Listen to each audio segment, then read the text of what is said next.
Kamala Harris, the Vice President of the United States, said that January 6th is a day that will live in infamy. You will never forget where you were, just like Pearl Harbor, just like 9/11. And many people said that idea was absurd. But what you need to understand is, while sane, rational people may look at that statement and say it's nonsensical, there are many people who believe it.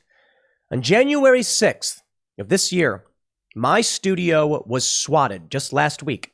Someone called in a false police report. We had multiple agencies show up. They made several calls to different jurisdictions. And we had, as far as I could see, 8 officers on our property. Now, fortunately for us, we have staff here at an office building. And during the live show, when we were swatted, only a couple officers actually came in. We were trying to figure out what caused this, and we think we may know. On the same day, January 6th, Marjorie Taylor Greene, who had just appeared on our show, was receiving a wave of death threats. Now, these are probably related, at least in my opinion, but I don't know for sure. Some have said maybe it was just trolls coming after us, but I really do think it is far left zealots trying to use the police to kill us, as they are also sending death threats to a member of Congress. On this same day in Florida, a man with the Iron Front logo, I believe it's called, the Antifa symbol, was arrested by police. They say he had a pipe bomb and a plan of action. Many people have been asking about this idea of civil war. I know I've brought it up, and we have several more articles now emerging following January 6th and instances like this, where more mainstream personalities and mainstream news organizations are asking the question, is the U.S. headed for a second civil war? I don't care if you agree with me or don't agree with me. You don't have to agree with me. You're free to disagree with me. I just don't understand how we can get to this point where in the political world, you have people trying to use the weight of government to imprison or disqualify their political rivals, where you have violence, where you have the roving bands of of gangs and street violence. I say gang somewhat figuratively, but Antifa going around smashing up windows, a siege lasting 100 days in Portland. Then January 6th, I don't care which side you're on. I just don't see how this is resolved with people shaking hands and saying, let's carry on, good friends. In a new poll from the Trafalgar Group, 76% plus more, a little bit more, believe the U.S. is in a state of decay. And I believe I have a ton of articles that unfortunately show that may be the case.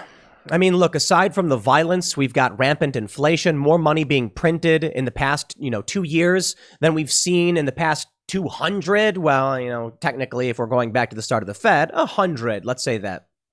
We're watching the massive collapse. It may have started with the economic crisis in 2007, 2008. It may have started with Gamergate. It may have started with Donald Trump. I think all of these events precipitate each other. And so it's just a reductive argument. The reality is our culture is in decay. Our country is feuding. It's being torn apart. And we've long since passed the point of no return. This should not be seen as pessimism or blackpilling. It doesn't mean you will lose. It doesn't mean that your values will be destroyed. But this country is in very serious trouble. We'll see how things play out. Aside from the fact that we have these very negative stories, there's, I guess, technically positive stories if you're a Republican. Another Democrat retirement. We may actually see, come November, a massive red tsunami. Republicans sweep the House and the Senate. Joe Biden, an ineffective leader, is unable to do anything in the face of this growing populist wave, followed by a 2024 Donald Trump reemergence and a mostly libertarianish conservative populist movement in which the insane woke cult is diminished, no longer holds political power, and maybe then that's how this country comes back together. Could also be how the country falls apart, because many of these politically disempowered woke cultists probably won't give up. And like the remnants of the Empire in Star Wars, oh, you love the pop culture references, they will continue to fight and cause problems, maybe even trying to secede, like we heard from John Podesta as reported by the Boston Globe. Maybe this country will just break apart, and that's perhaps what a lot of populists actually want.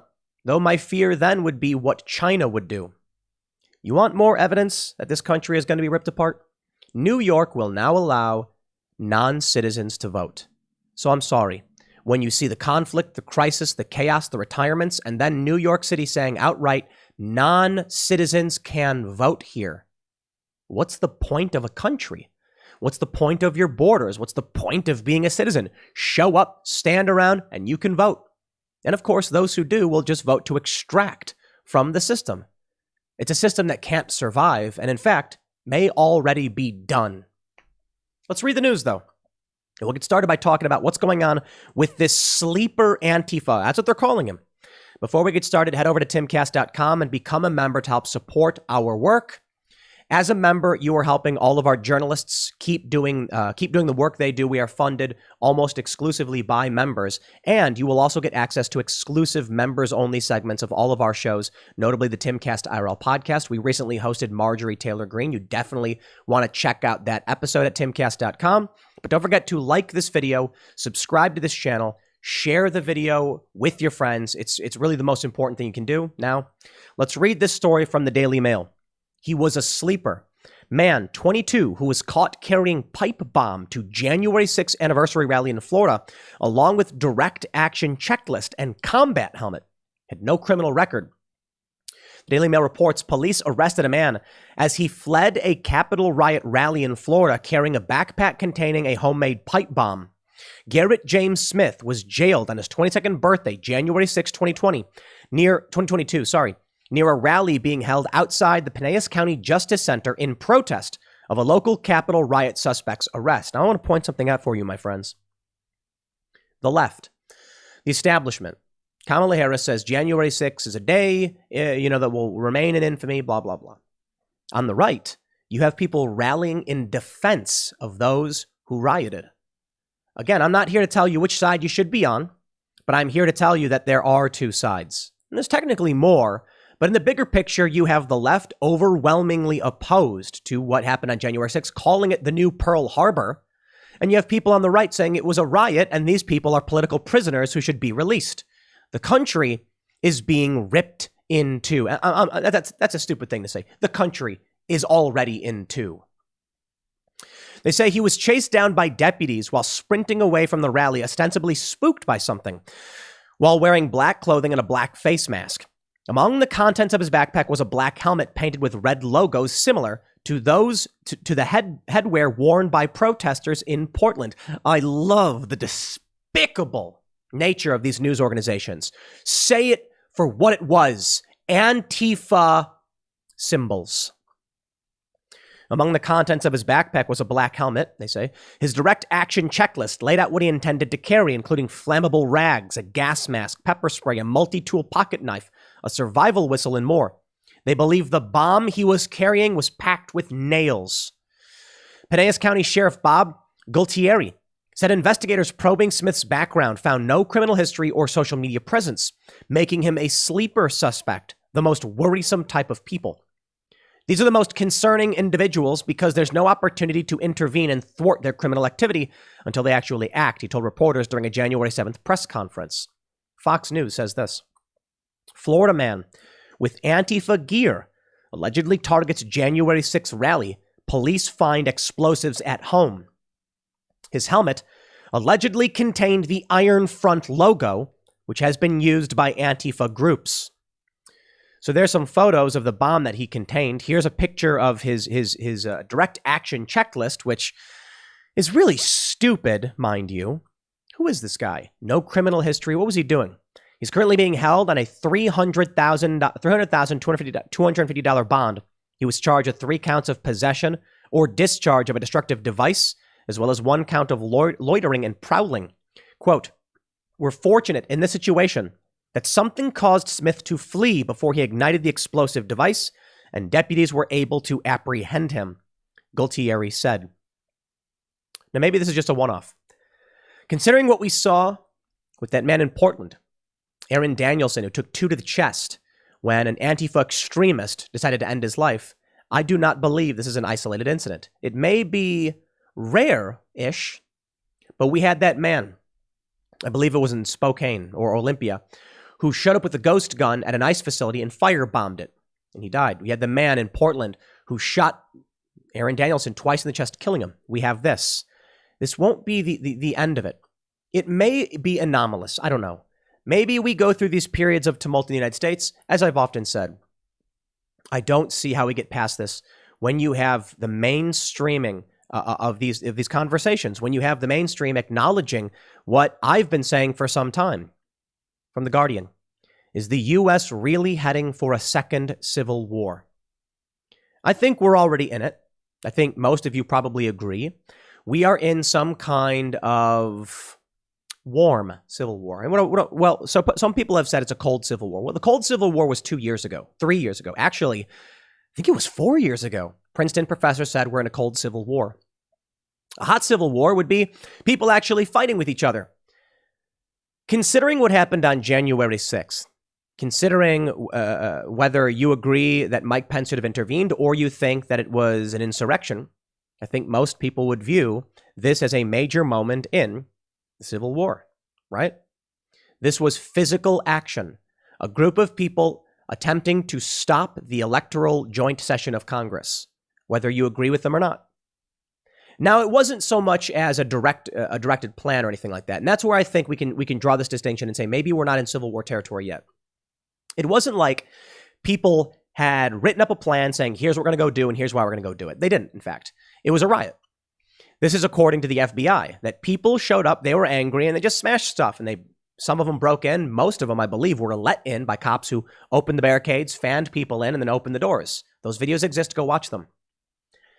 But it was on that threshold of people saying, we want to talk to politicians. Some people were calling it a revolution, and I think it was almost to that point.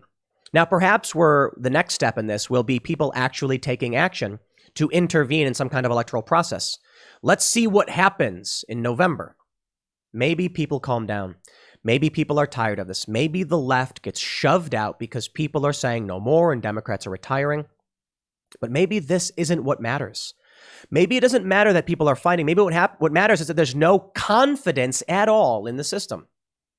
The Trafalgar Group has released this December 2021 nationwide issues survey, Convention of States Action.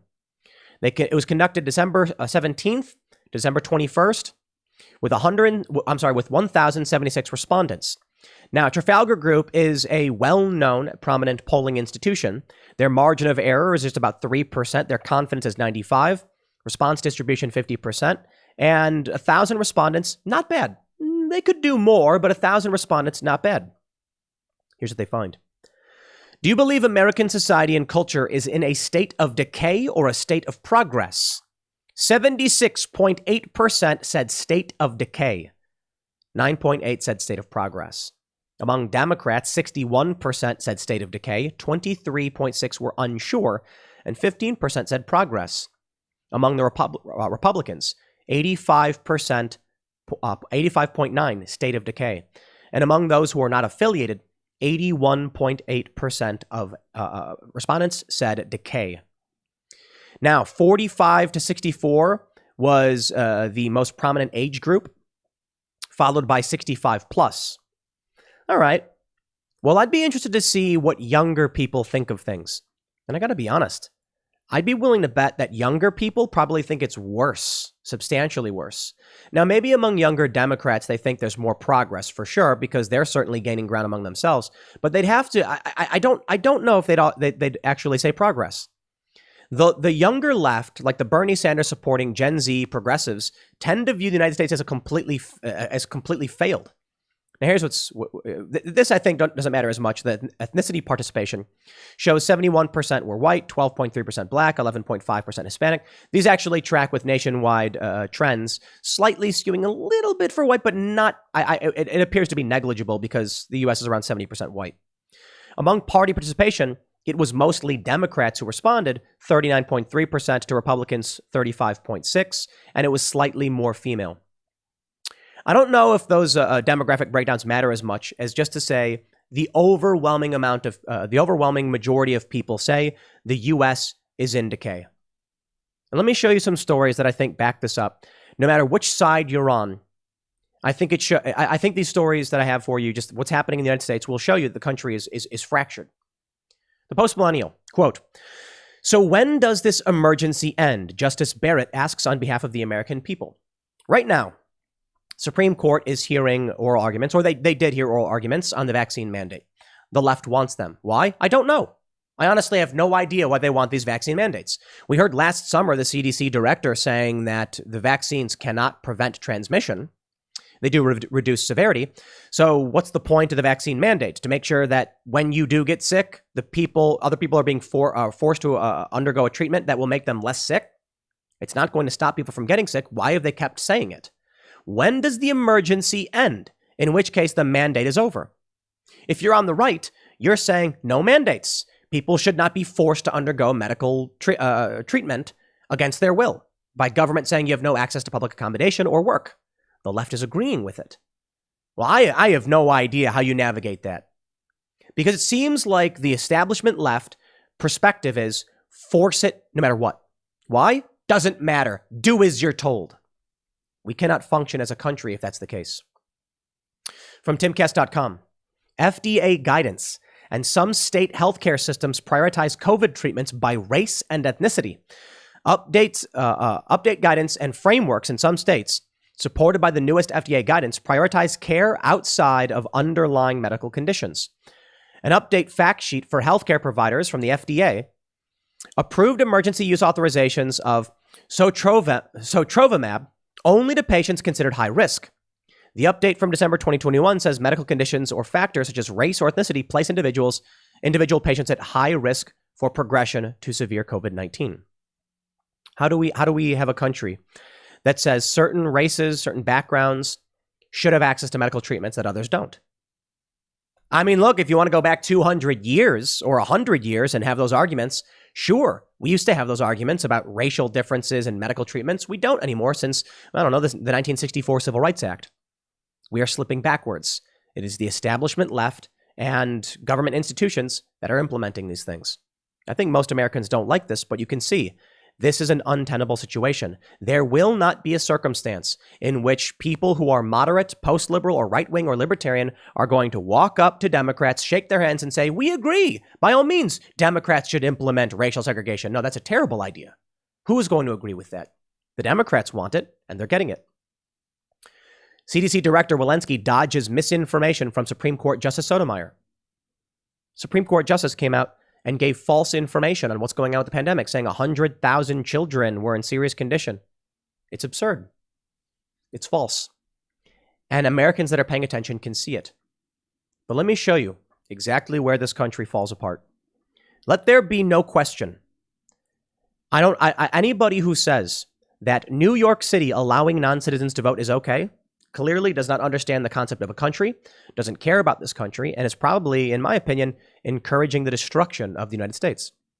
Maybe hyperbolic, don't care. Don't think so.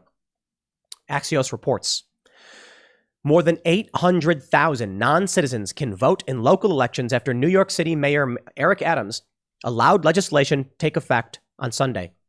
Adams initially expressed concern over the legislation, which the city council approved a month ago.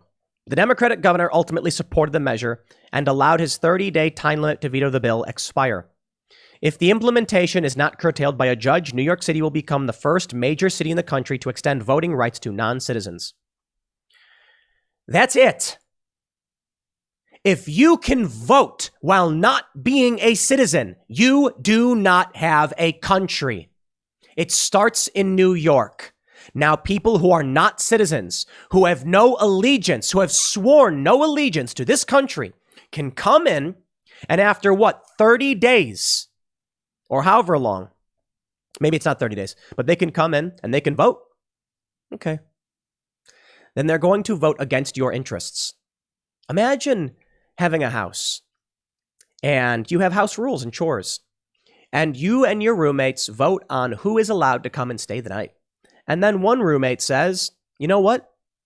John's not here. He's on vacation or he left. He's staying with his parents. We're all going to have a vote on who's allowed to vote. I say we allow the homeless guys down the street or the guy from the next town over to vote and who can stay at this house. Guess what? You have a really nice house. Everybody works hard and pitches in for cable, for high-speed internet. People are going to vote to come in because they're going to get access to your stuff. Now, I like immigration. I think immigration is great. I think everybody in the world should be allowed to come to the United States. through a legal process so we can make sure we're not just collapsing, not just falling apart. But if you open your doors wide and say anyone can come in and determine how our money is spent, it's going to be stripped away. I wonder if these people who pass these rules or who believe in it are just lying and insane, or they've never actually dealt with any real problems like how homelessness affects the United States and why. Why we struggle to solve that problem. It's not an issue of money. The left thinks it is because they don't know and they don't pay attention. The first election non-citizens will be allowed to vote in are in 2023. Quote, I believe that New Yorkers should have a say in their government, which is why I have and will continue to support this important legislation, Adams said in a statement.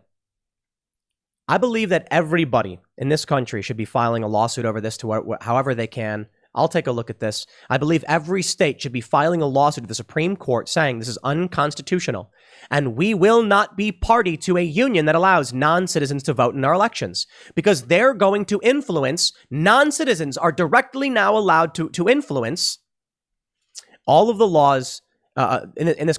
So let me slow down because I know they're going to want to take those words out of context. Let me say it this way. It's local elections, but other states are now going to see that New York law, New York City law, and how people who live there, how they are told to live and what they have to live under is influenced by people who do not live in this country. Certainly, the Supreme Court should shut that down. Republicans have vowed to challenge the measure in court, claiming it violates the state's constitution and election law. That's it to me. That right there says the United States is done. There is a hole. Well, there are several holes. California, sanctuary laws, the federal government is powerless to do anything about it. Numerous states and counties and cities enacting 2A sanctuary. Okay, I get it. I like that. It's because the federal government has proven ineffective as it pertains to the Constitution, in that regard at least, and in many others.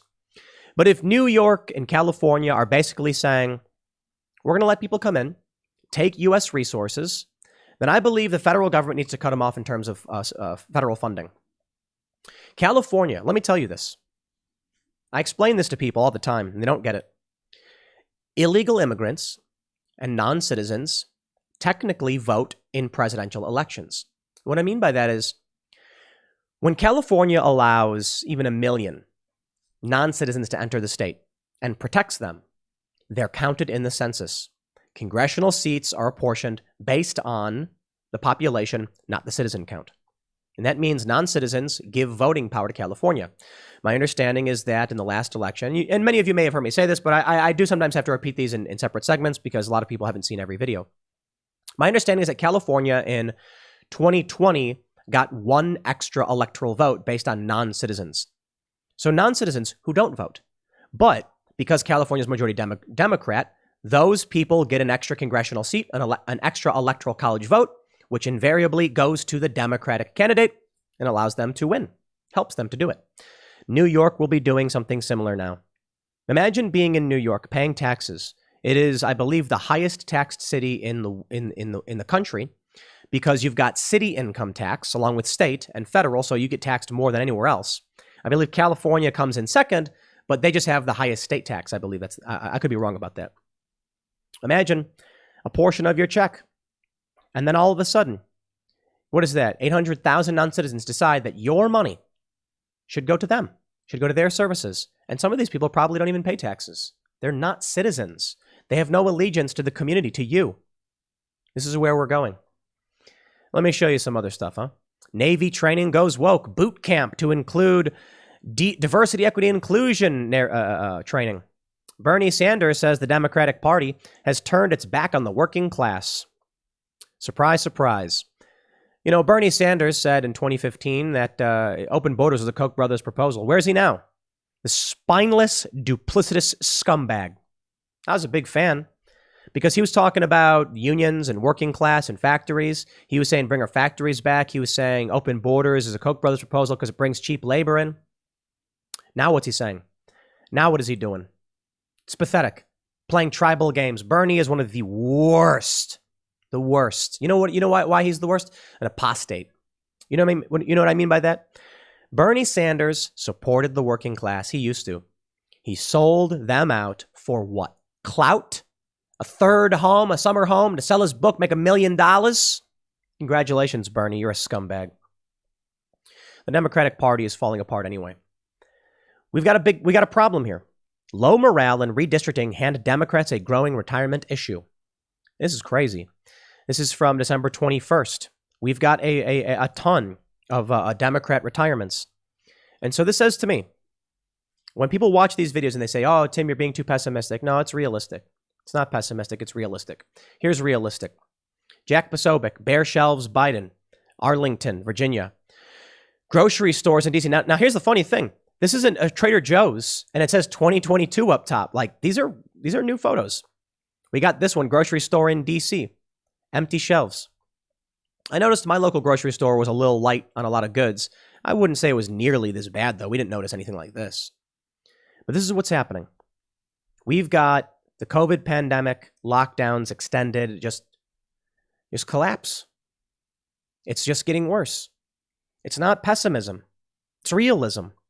It's not meant to bring you down. Maybe it should wake you up. Maybe you should realize you can't just sit around and crossing your fingers and saying, if I just vote Republican, it'll all get better. That's not going to solve your problems either. Now, you can go vote in the primary. You can speak up and speak out now, or forever hold your peace. I feel like where we're at in this country is that, with most people saying the country's in decay, you have people just as individuals biding their time and preparing for the worst. I think it's funny. I've been selling, I would do these promos for safe and ready meals.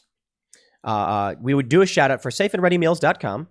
This is not intended to be a promotion. I'm just mentioning that I would, because people would make fun of me. I think the point is very important. These are emergency food supplies. They last 25 years. And when I would do the promo, the left would make fun of it. They'd make fun of me and say, haha, prepper, idiot, whatever. I don't care. I don't care if a bunch of idiots are laughing at me as I'm trying to, put out a fire. And think about it this way. Let's say there's a great flood coming. A large storm is they say a flood's going to come. So some dude starts piling sandbags around his house. And all his neighbors laugh at him. You idiot, sandbags. What's the point of that? You're so dumb. Nothing's going to happen. What an idiot. How much money did you waste on those sandbags? Then the flood comes. And his house is fine. We've seen the photos. There's also the stuff you can buy that's a big tube. You fill with water from your hose, and it blocks floodwaters from getting in. It's really, really cool. It's like a big ring, a big, it's like I don't know what material it's made of, but it holds water, retains it. It's very sturdy, and it blocks floodwaters from coming in. You put it around your house. And people would make fun of you for doing something like this. If you buy something like that, if you buy a survival kit, if you buy emergency food, you put it in your basement, you forget about it. What do you got to worry about? But there are people on the left who mock anyone who entertains the possibility we may need to protect ourselves at some point. So I say this. You don't need to be pessimistic. You can just be like, I'm watching a storm rolling in. Sometimes it rains, and I will be ready for that. It is just realistic. But it could be that we're headed in a positive direction, because as the rot gets exposed, it gets cleared out, and maybe 2024, you'll get a populist wave and this country will be brought back. But here's what I was saying. I think a lot of people are in a state of independent resilience right now. Regular people know it's coming, know it's happening. 76.8% say it's in a state of decay. Are these people not buying, emergency food or anything like that? No, they probably are. They probably are. Going to, there's a bunch of different places you can get stuff. You can get it on Amazon. You can get it at safeandreadymeals.com, as I mentioned. And a lot of people are probably just not collectivizing, not organizing. But we may be getting to that point, particularly with the primaries, with the convention of states. That's who, is worked on this poll. People who want some change to come to this country and are starting to wake up and realize there are other like-minded individuals who want to see change and believe we cannot go on like this any longer. The Democrats are retiring like crazy in huge numbers because their morale is low and they know they're going to lose. So I say this to you. That's optimism, isn't it? The establishment is done. They know they're done.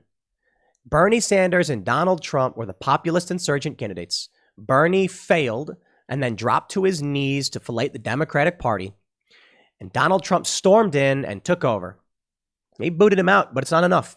That's their death rattle. Joe Biden. Sad.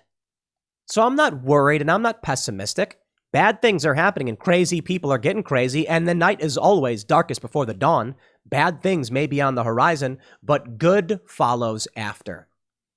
After whatever chaos happens, maybe it's just this is the thick of it. Maybe 2022, you see a supermajority Republican and Democrats go nuts, or maybe you don't. I don't know. I think we're headed towards people saying enough, Democrats retiring. Republicans are going to win 2022 and 2024. It's going to be a populist wave, and it's going to reboot a lot of this country. I don't have all the answers. My predictions are not worth very much. I'm just looking at what's going on and saying maybe. But you never know what ends up happening. Democrats may be going for the triple lockdown, the quadruple lockdown, forcing people to just play the game they want to play. Maybe there's dirty games. Maybe the merits are irrelevant, and what ends up happening is people just fight. But I'll tell you this. From what happened to us, from what happens to people like Marjorie Taylor Greene, to this dude showing up with a pipe bomb, to January 6th, to the statements of Kamala Harris that it's a day like Pearl Harbor, this country is divided and there's no question. So it's worrying. And we'll see how it plays out. I'll leave it there. Next segment's coming up tonight at 8 p.m. over at youtube.com/TimcastIRL. Thanks for hanging out, and I'll see you all then.